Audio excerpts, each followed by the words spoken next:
The Okanagan Basin Water Board kicked off its annual Make Water Work campaign on Wednesday. The campaign has been running since 2012. Corrine Jackson is the frontrunner for the Okanagan Basin Water Board and for the Make Water Work campaign. She held off the start date to wait until the flooding had subsided and figured today was a good day to start conserving water. Mayors and city representatives from Armstrong to Penticton gathered to encourage their residents to start conserving water. Penticton Mayor Andrew Jacobay acknowledged the irony of sending out a water conservation message in the midst of a flood.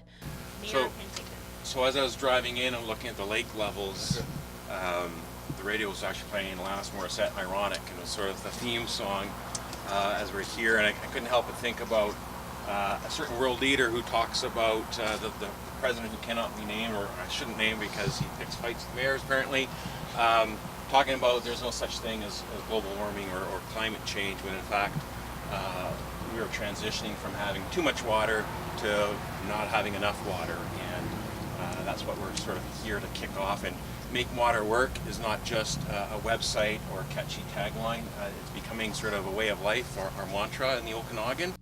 We also checked in with West Kelowna's Mayor Doug Finlater and City of Kelowna's Representative Tracy Gray to hear what they had to say.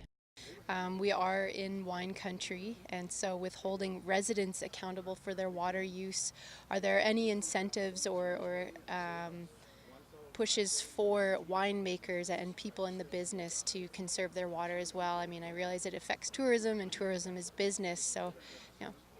Well, I think from the agriculture side, I know that the agriculture community has done a lot, and there's a lot more to do on how they're irrigating. So there's been new plantings happening. There's a lot of drip irrigation now happening instead of overhead spraying. So I know that the whole entire agriculture community has really been looking at this. And of course, with having to pay for water too, it's advantageous for them to be using less water as well. So, but a lot of the new plantings that are happening here, even grapes are very drought resilient. So there's orchards down in the Oliver and Osoyoos area who either are or are working towards not irrigating at all, which is very similar to other parts of the world where you can really stress the plants and the roots go very deep. So absolutely. So there's a lot of work I know being done on the agriculture community. They are one of our largest users, but some types of orchards are definitely more water dependent than others.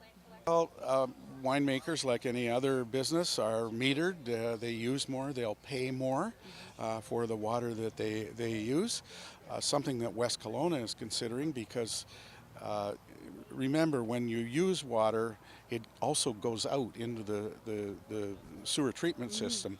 We're considering metered outfalls for certain businesses, meters on what goes into the system, because they would be using more than average. So we want to keep track of that, and could eventually have a rate that is a conservation rate for businesses like wineries. But that's not in yet. That's something we're considering.